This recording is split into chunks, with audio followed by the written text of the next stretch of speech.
Damn, is it Thursday already? Here we go. Ladies and gentlemen, boys and girls, children of all ages. Mic check 1 2 1 2. Y'all know what day it is, y'all know what time it is, and y'all know who y'all looking at. Welcome to another episode of Club Pizzle. I am, of course, your host, Don P. Pizzle, Pod Guy, Cousin Don, Cousin Pod.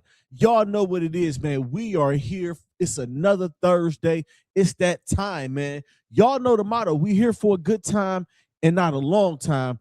We gonna get to it. But first, I want to thank each and every last one of y'all for y'all continued support of this podcast. I want to thank y'all for y'all continued support of this platform. While y'all are in a support mood, all my YouTube people, all my Spotify people out there, I need for you guys to like and subscribe to the channel and push the pod out. I need y'all to share the pod.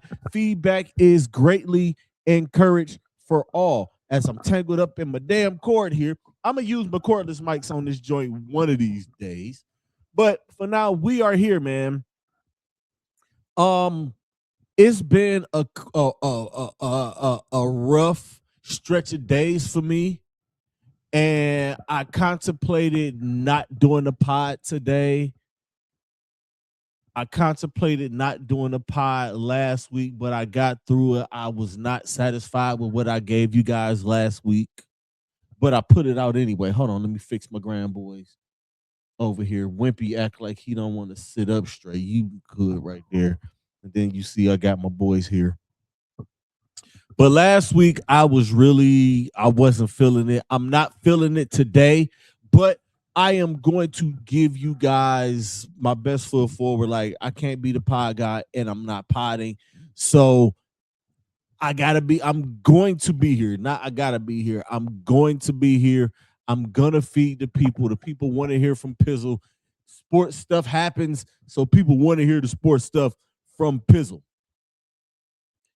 And we're gonna get this thing going because, again, we are here for a good time and not a long time. Before we get started, Club Pizzle is powered by W Energy. W is clean, W is crisp, W is focused. No crash, no jitters, no why am I vibrating moments. Just straight up smooth energy that lets you lock in, whether you're editing at 2 a.m., gaming until sunrise, or just trying to make it through your workday. So how do you get your hands on W? Easy. Let me tell you. Just log on to W.com. Pick something out on the website. They got a lot of good stuff there. I got some stuff on the way. And that checkout, put in code PODGAWD, PODGAWD, and you get 10% off of your order. Let me repeat that for y'all in the back that can't hear or couldn't hear me. Go to W.com. Pick something out. It could be a sampler with a cup. You can get a tub of some of the flavors and energy drinks. They got mad flavors there. Pick something. And that checkout, put in the promo code PODGAWD, PODGAWD, and you get 10% off of your order.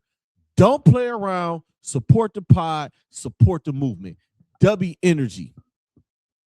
Level up, lock in, and be legendary. All right. Listen, y'all. It's that time of the year where, like, NBA time, it's time to lock in. And right now, the Cleveland Cavaliers are trying to lock in. But this was a rough stretch here. Since I last left you guys last Thursday, they've had 3 games. They lost 2 of them. They lost to Boston on Sunday, a game which I was in attendance for, and it was disgusting. The second quarter was absolutely disgusting. You cannot have bad quarters against a team like the Boston Celtics. And Jason Tatum looks fantastic. Just getting back from a torn Achilles, not even a full year away from it. He looks fantastic.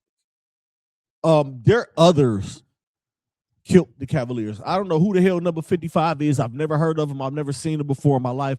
I watched a few Celtics games this year, and I don't ever remember seeing him, but he killed the Cleveland Cavaliers. Derek White, Peyton Pritchard. I'm sick of Peyton Pritchard. sick of him. Um, Future references, Kenny Atkinson. If if you see the Boston Celtics in the playoffs, and there's a good chance that that might happen, Keon Ellis needs to follow Peyton Pritchard. He needs to mirror Peyton Pritchard's minutes. Keon Ellis has done enough for the Cleveland Cavaliers to where I am comfortable saying he's earned playoff minutes. He's earned rotational minutes when it comes down to the Boston Celtics. That dude plays passing lanes like unlike a few guys that I've ever seen. At 6'4", long arms, those passing lanes shut down quick. He gets to the ball quickly. He's like a safety. If I'm gonna use a football reference, it's like a Ed Reed. He's a ball hawk. So for future references, when Peyton Pritchard gets in the game, Keon Ellis needs to be in the game and needs to follow him everywhere he goes. He needs to become Peyton Pritchard's buddy. My buddy. Wherever I go, he goes. All my 80s babies, y'all know what time it is when I say that. Came back to beat the Philadelphia 76ers. A depleted Philadelphia 76ers. No Embiid, no Edgecombe, no Paul George, no Tyrese Maxey. And Tyrese Maxey is going to be out for the foreseeable future with an injury. But it don't matter. Next man up. And losing to the Orlando Magic last night. I'm frustrated, but I'm not so frustrated at that game last night. Because that was an anomaly with the Orlando Magic. That is not a good shooting team at all. It's outside of Desmond Bane, who was lights out, and I'll give him, he gets nothing but props for me for the shot he hit at the end in the last 30 seconds or whatever. After the out of bounds call, which was out on Orlando, but they didn't call it for the Cleveland Cavaliers because the Cavaliers are all out of challenges, and that's okay.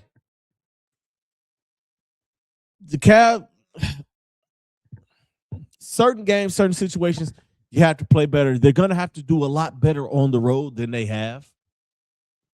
And since January, they have done better. But you got to win games like that, like that game last night.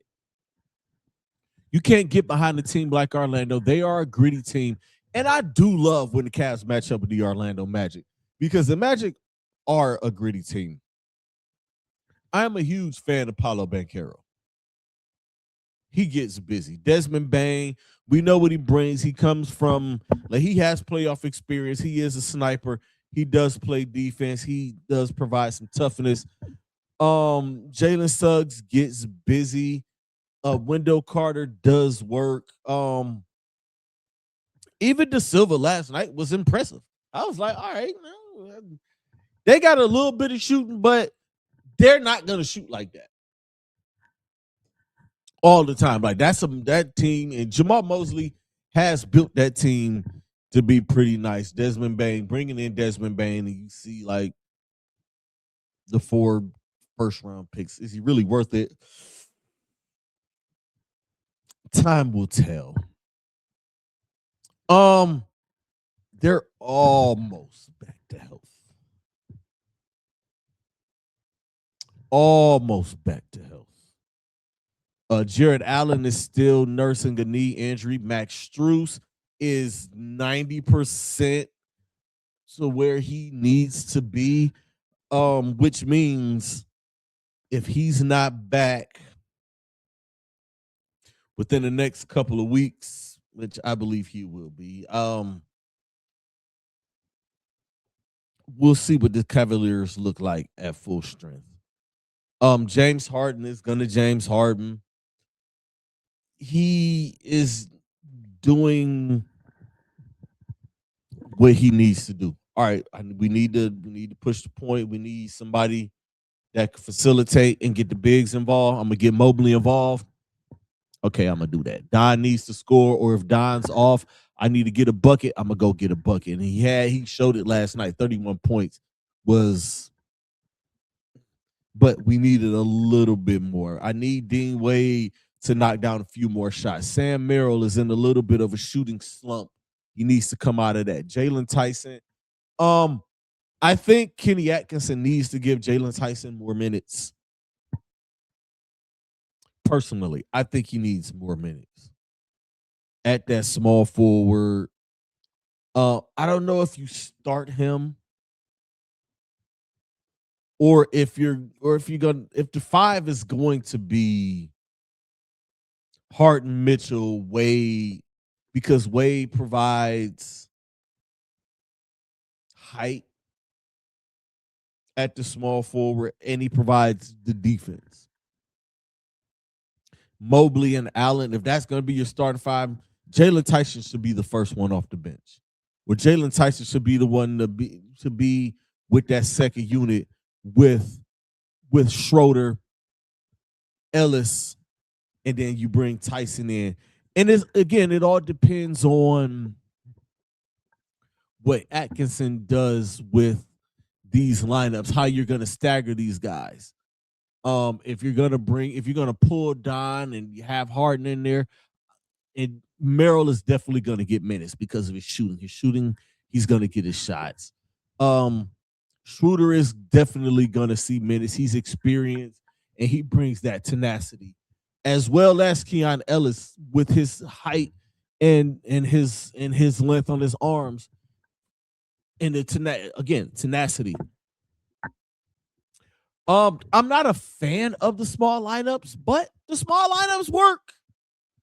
When you have Harden, Mitchell, Merrill, Tyson, and one of the bigs. I'm not gonna say much about Thomas Bryant. He's playing because it's necessary. Allen is out. Mobley had been out with the calf, but his energy, 10 minutes is all I need to see Thomas Bryant for. Just spell those bigs as long as you need to, and everything will be fine. Coming up for the Cleveland Cavaliers, they have 4 games between now and the next time I may join you guys. They have a home and home with Dallas. They go to Dallas tomorrow. They come back home and play Dallas on Sunday in a nice matinee game. Then they travel to Milwaukee on St. Patrick's Day, and they have Chicago next Thursday in a game where y'all can just press mute and watch the game and listen to me talk about the Cleveland Cavaliers. The schedule gets easier from here on in. You got a little West Coast trip out there. You got the Lakers and the Warriors on that schedule. But at this point, like the schedule, the Cleveland Cavaliers easily can start to catch fire. They can start to heat up. They can gain their confidence. They can set their rotations. There are 16 games left. Anything less than 10-6 in these last 16 is unacceptable for me. 11-5 or 10-6, I think this team can go, and I think they can lock down the 3 seed, maybe the 2 seed. I don't know. Boston is playing out of its mind, and Jason Tatum is back. So again, like, I'm still rolling with the healthy Cleveland Cavaliers to win the Eastern Conference. It's just not going to be easy. Now, with the way the Celtics played without Jason Tatum, played their way to the 2 seed, still without him, and now that he's back, he looked like he hasn't missed a step. So I'm a little worried about them. At least get to the 3 seed. Moving on. Free agency began in the National Football League. And of course, we'll talk about the Cleveland Browns here real fast. The biggest need for the Cleveland Browns coming into this offseason were wide receiver and offensive line. The latter being the biggest need because their entire starting offensive line are going to be free agents or out of there. And as I pointed out at the end when I recapped the Browns season here on Club Hizzle, they were going to be replacing 4, if not all 5 offensive line position, all 5 of your starting offensive line. And Andrew Berry has spoken about it. He addressed it. He said, this is what we're going to be. This is what we're looking for. This is what needs to be addressed. And this is what we're looking for. This is what we're going to do. So in the first few days, in the first few weeks, or the first few days of free agency, the tampering period, I do not like that phrasing of it. The tampering period, which started Monday at noon. They should rename that. Tampering, it just sounds funny, especially in sports. They traded for Titus Howard. They signed Zion Johnson. They signed Elton Jenkins. And they re-signed Tevin Jenkins. Didn't know those guys were brothers until yesterday. So that addresses a few spots on the offensive line. Also, they signed tight end Jack Stoll from New Orleans. And they signed linebacker Quincy Williams, which is a hell of a pickup. That's a sleeper pickup with Quincy Williams. Especially after losing Devin Bush to free agency and the uncertain future of JOK, which I don't think he's coming back, y'all. I honestly really do not think that you're going to see him again. And that's so far. And I honestly believe at the time of me recording this, I believe that's it as far as Andrew Berry is going to do in free agency. Contracts were restructured. I mentioned that last week. So they got under the cap. Howard got a deal, signed a deal after they traded for him. Wide receiver is still a need. If they're going to trade for one of the guys that are on the Chris Cargile list, and that list is out, it's on my socials. If they're going to make that type of a move for a wide receiver, Andrew Berry's either going to draft one or he's going to trade for one. He's not going to sign one. And the list is there. So check the list out. That's really it as far as with the Cleveland Browns. Joe Bitonio, the jury's still out on him. They did void his contract, but that doesn't mean that they're done with him. It's ultimately up to him, and I believe they're not going to rush him to get back. And they shouldn't. Joe has done a lot, and he's been through a lot while he's here. So I wouldn't rush him. Looking towards the draft, and at some point between now and the NFL draft, I am going to have Chris Cargile on here again. Shout out to my guy Chris Cargile for becoming the official like NFL draft scout guy here. That's all I'm say. That's what you are here. So you can't take a sabbatical, bro.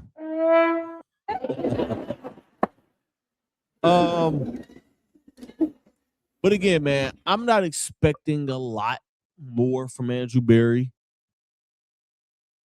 if you can try to get an Olave or a MH2 from San Francisco, okay. If not, look right towards the draft, and that is there. Tyson Tate, it's there. I think that's it. Yeah, that's pretty much it for the Browns. I don't have a lot until the draft, and going into the draft, we'll get more into it. The coaching staff is rounded out, everything is rounded out. This is crucial for Andrew Berry.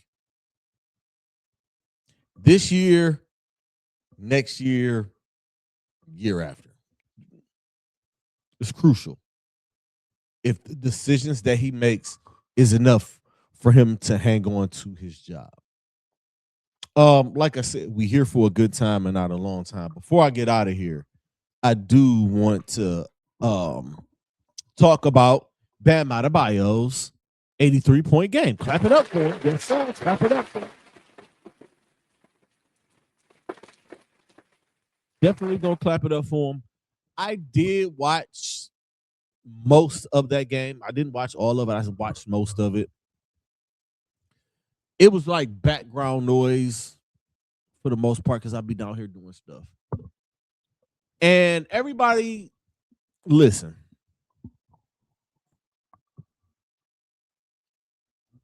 As someone that was a fan, borderlining on stan of Kobe Bean Bryant, I am ashamed of people who claim that they were Kobe Bryant fans or Kobe people or Kobe guys or gals. I have a real issue with y'all because online y'all have been doing the absolute most, and it's a shame and it's sad because y'all know Bean, and if y'all know Bean like I know Bean, he definitely would have called Bam and congratulated Bam on getting 83 points. I did see a joke that said he would have called and congratulated him and then would have tried to come back to try to get 84 or 85. I thought that was highly amusing. But Kobe listen, y'all, records are made to be broken. And living in this day and age, and I'm trying to do this as cool as I possibly can. So bear with me.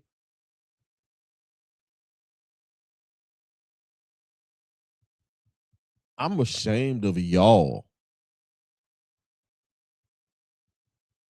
And I say this, and I'm not talking to the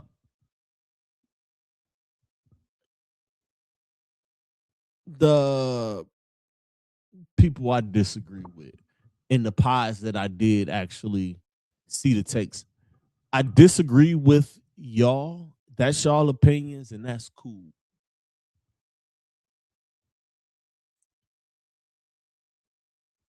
I wish that everybody just go to YouTube or had NBA League Pass.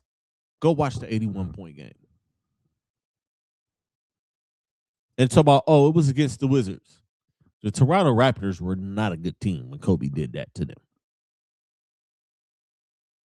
Go look at Kobe's final game where they were forcing him the ball and forcing him to shoot. When records and things happen like that, the whole team gets in on it. All right, let's go get it.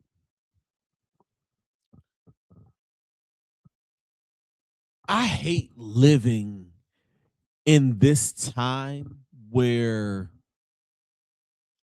almost everybody has an opinion or everybody has a microphone, or you got some of these goofy losers that have podcasts that copy me that just have so much to say. It's a bunch of losers out here. Let me put that out there. It's some like hating on this, you're a loser. Hating on anybody that's more talented than you are, you're a loser. And I hate the fact that Bam does not get to enjoy his moment. I hate the fact that anybody who does something like this, who scores 60 or 70 or 83 in a game, that people look down upon it, or people find a way to pick it apart, or people, oh, I didn't like the way he did it. You're a loser. You can't do it. So shut up.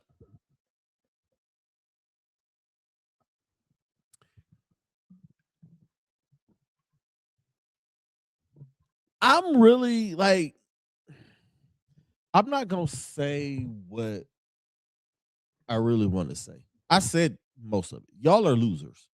It's loser behavior for a lot of y'all out there. I'm not talking to everybody. I'm just talking to a few who want to hate. He shot 43 free throws. Kobe shot a lot of free throws in his 81-point game.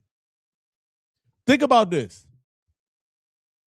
I mean, Bam was 6-22 from three-point line. That's all right. Okay. He only made 6 3-pointers. That's what? 3, 6, 9, 12. That's only 18 of the 83. 40-something free throws. He shot 40-something free throws. I don't think he hit 40-something free throws. All I'm going to say is, to the Washington Wizards, play better. Play defense. Y'all know what we're trying to do. Stop it. Stop it. That's just the whole thing of it. And I'm going to be honest. When it got to about 6 minutes left, 7 minutes left, I thought Spo was going to pull him. Like, all right, he at whatever he's at.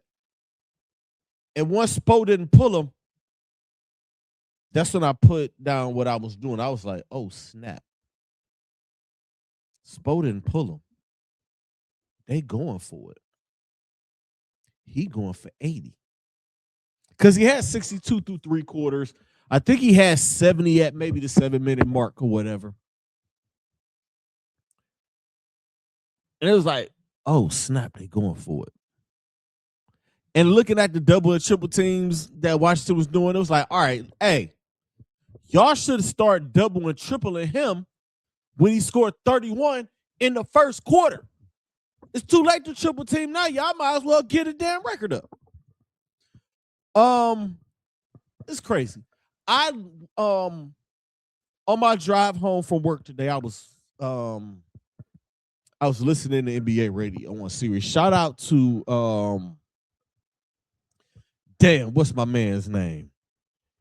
I forget. He was on with Robert Parrish today, and Robert Parrish was talking about it and talking about how physically fit you have to be for him to even, for Bam to even do that, to score 80. Robert Parrish said his career high was 40 something, and he couldn't get out of bed after his 40 something. It's crazy. But again, congratulations, Bam Adebayo. 83 points. It's history. I got to see history. 83 points is 83 points. Nobody's going to remember how he got it. So hush, all of y'all losers out there. And I'm going to just say this was that, man. It is what it is. And with that said, y'all, I am going to get out of here. Thank y'all for y'all continued support, man. So all of my real ones out there that's been checking on me, I appreciate y'all. Y'all know, like, I'm going through a rough thing right now that I will eventually talk about. But again, I'm fine. I had to feed the people. I'll keep you posted whether I'm on next week or not, or when I'm gonna take some time off because I am gonna take a couple of weeks away.